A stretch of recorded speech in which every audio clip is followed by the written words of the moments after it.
nasihatnya Ustadz. Yang pertama, bagaimana menghadapi suami yang kadang diajak kerjasama masih menolak. Kedua, menghadapi ibu mertua yang sering mengomentari apa yang kita lakukan. Satu-satu dulu, yang pertama tadi gimana? Bagaimana menghadapi suami yang kadang diajak kerjasama masih menolak. Contohnya seperti apa? Kerjasama masih menolak ini contohnya seperti apa? Kalau tidak ada contohnya ya kita tidak bisa jawab.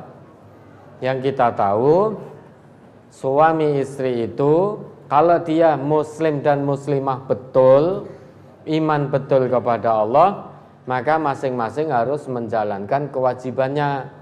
Kewajiban suami itu memimpin, membimbing, mengarahkan istri ke jalan yang benar, memberi nafkah lahir batin, mempergauli istri dengan pergaulan yang baik, tidak mencaci, tidak memaki, tidak memukuli.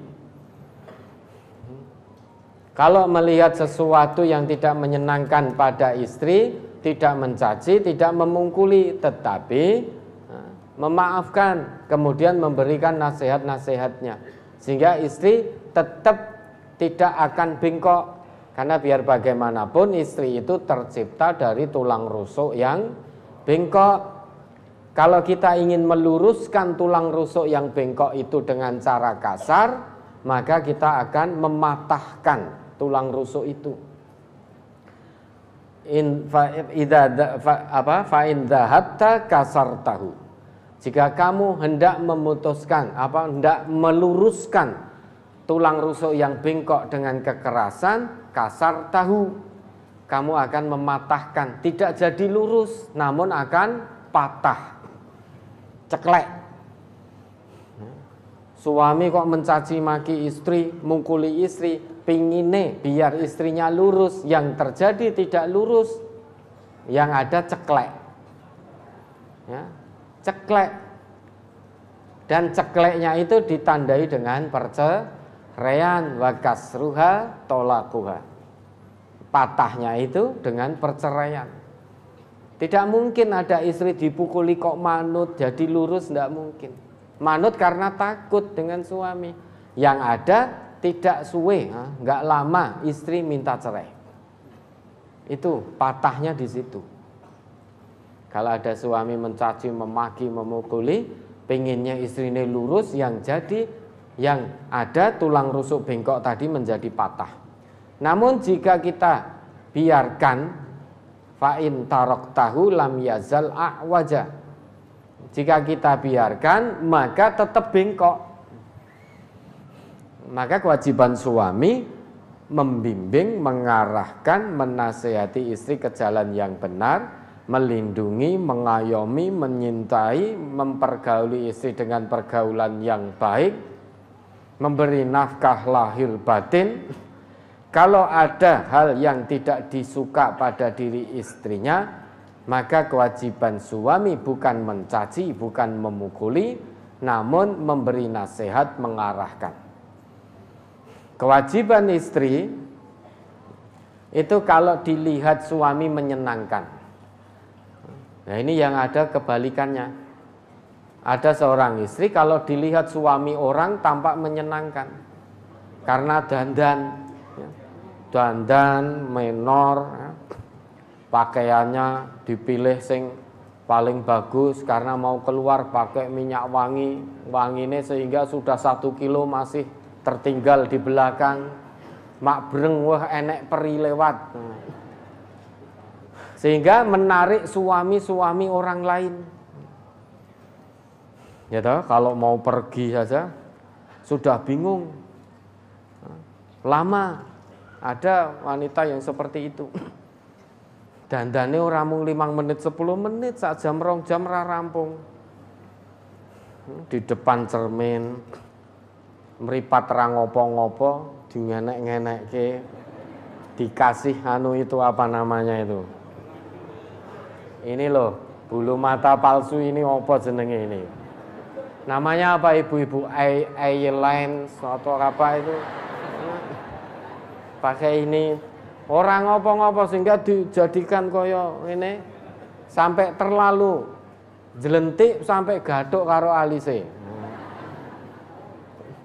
Depan cermin lagi alis nggak ada apa-apanya, nganggo pensil 2B.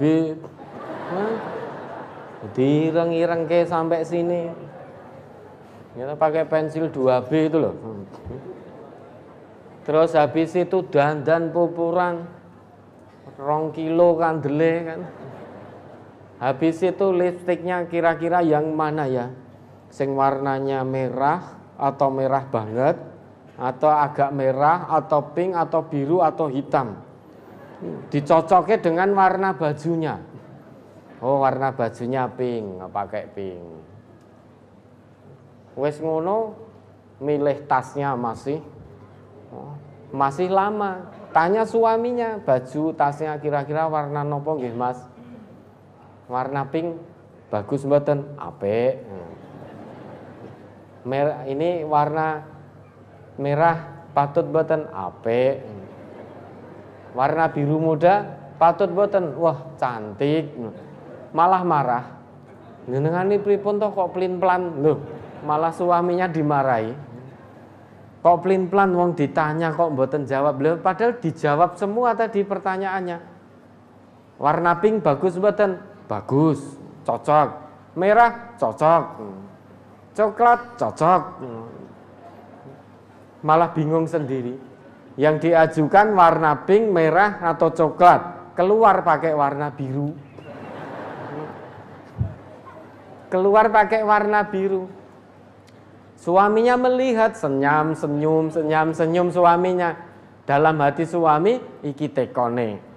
Pink, merah, coklat sing dinggo sing biru iki genahe piye? Nah, istrinya marah lagi. Dos pundi Mas, mboten patut toh lah kok guyang-guyung ngoten niku. Nah, bingung lagi istrinya. Suaminya tambah bingung. Iki kok randang-dang gitu. 2 jam nggak selesai. Sudah dipilih, tasnya juga harus sama, sepatunya juga sama. Mbok ya warna kulitnya sisan dipadake. Kalau biru, cat biru sisan kan itu. Ben podo kabeh. Ini bukan ibu-ibu dan adik-adik yang ada di sini, bukan, itu yang di luar sana. Ya. Ibu-ibu dan kaum hawa yang di luar sana. Insya Allah di sini semuanya di rumah dilihat suami menyenangkan. Ya. Ini ada yang berusaha kalau mau keluar rumah itu tampil secantik mungkin, sewangi mungkin, biar dilirik oleh suami-suami orang lain. Begitu sampai rumah kabeh ilangi wis nganggo daster brodol-brodol wis. Putus talinya, robek ini itu dan lain sebagainya. Nek enggak itu pakai daster dombor-dombor kaya ondel-ondel. Lah piye suamine kon seneng nyawang. Kewajiban istri itu kalau dilihat suami menyenangkan. Ya. Kalau diperintah suami itu taat selama suami tidak memerintah pada hal yang maksiat. Selama suami pergi dari rumah, istri bisa menjaga kehormatan rumah tangga, kehormatan dirinya, kehormatan kemaluannya, kehormatan rumah tangga suaminya dan harta suaminya. Kalau ini bisa dipahami, insya Allah tujuan dari pernikahan yang Allah tetapkan, sakinah, mawaddah, warahmah, itu bisa terwujud kalau suami paham betul terhadap kewajibannya dan dijalankan dengan baik. Begitu pula kalau istri paham betul kewajibannya sebagai istri dan dijalankan dengan baik. Kalau ada salah satu saja yang tidak menjalankan kewajibannya, entah itu suami atau istri, maka potensi akan ada prahara dalam rumah tangga itu. Cekcok berkepanjangan, tidak ada kunjung selesainya, bahkan sampai terjadi kepada kekerasan karena ada yang tidak menjalankan kewajibannya. Nah, ini tadi kerjasama yang seperti apa? Maka perlu contoh. Namun setidak maunya suami panjenengan untuk diajak kerjasama, insya Allah kalau kerjasama di dalam kamar itu pasti mau. Ya dah? Maka contohnya seperti apa? Kita perlu tahu konkretnya. Ya, baik suami maupun istri pahami kewajibannya, jalankan dengan baik. Itu suatu bentuk ibadah kepada Allah.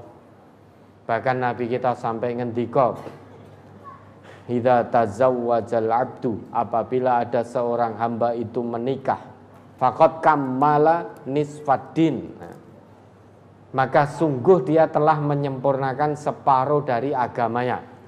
Fattaqullaha fin nisfil baqi, maka bertakwalah kepada Allah di separuh yang lain. Maksudnya bagaimana? Orang itu kalau sudah menikah, maka terbuka lebar peluang untuk berbuat baik. Suami berbuat baik pada istri dan anak-anak, istri dan anak-anak hormat pada suami, dan itu suatu kebaikan di sisi Allah. Maka seolah-olah dia telah menyempurnakan separuh dari agamanya kalau sudah menikah. Bukan berarti yang belum menikah tidak sempurna, bukan. Artinya orang yang menikah itu peluang untuk berbuat baik semakin terbuka lebar, terbuka luas, berbuat baik terhadap keluarganya. Ya, ini yang pertama. Kemudian yang kedua, menghadapi ibu mertua yang sering mengomentari apa yang kita lakukan, contoh seperti aktivitas sehari-hari. Seperti apa komentarnya, kan gitu, perlu contoh. Ngepel sing resik, ngepel ora resik, nah, mungkin seperti itu. Nek masak sego aja ngletis. Bu, mantu kok masak sego ngletis. Ora seneng aku karo mantu kaya ngene iki. Nah, seperti apa yang dikomentari? Lah kalau memang itu betul yang disampaikan, komentar dari ibu mertua, ya. Kalau yang di sini ibu-ibu ini sudah jadi mertua, kita ingatkan, jangan intervensi rumah tangga putra-putrinya. Karena berkali-kali kita jelaskan, kalau bapak ibu mengintervensi rumah tangga putra-putrinya, jelas panjenengan akan membela putra kandung panjenengan atau putri kandung panjenengan. Misalkan yang anak kandung panjenengan ini putri, maka jenengan akan membela putri kandung jenengan, akan nyalahkan menantu. Bapak ibu suami tadi, laki-laki tadi, anak-anaknya laki-laki, itu juga akan tidak terima ketika mendengar anaknya disalah-salahkan oleh besannya. Tidak akan terima. Maka dia ada potensi orang tua laki-laki tadi akan ganti menyalah-nyalahkan mantunya, istri dari anaknya tadi. Yang ada lama-lama sesama besan saling bertikai gara-gara bela anaknya sendiri-sendiri. Pun toh, sebagai tanda salah satu pemicu prahara rumah tangga anak-anak kita itu kalau orang tua masing-masing intervensi. Karena manusiawi. Orang tua akan membela anaknya sendiri kalau orang tuanya hanya mengikuti hawa nafsu. Orang tua laki-laki tadi akan membela anaknya. Orang tua perempuan juga akan membela anaknya. Nyalahkan mantunya. Ngomentari menantunya.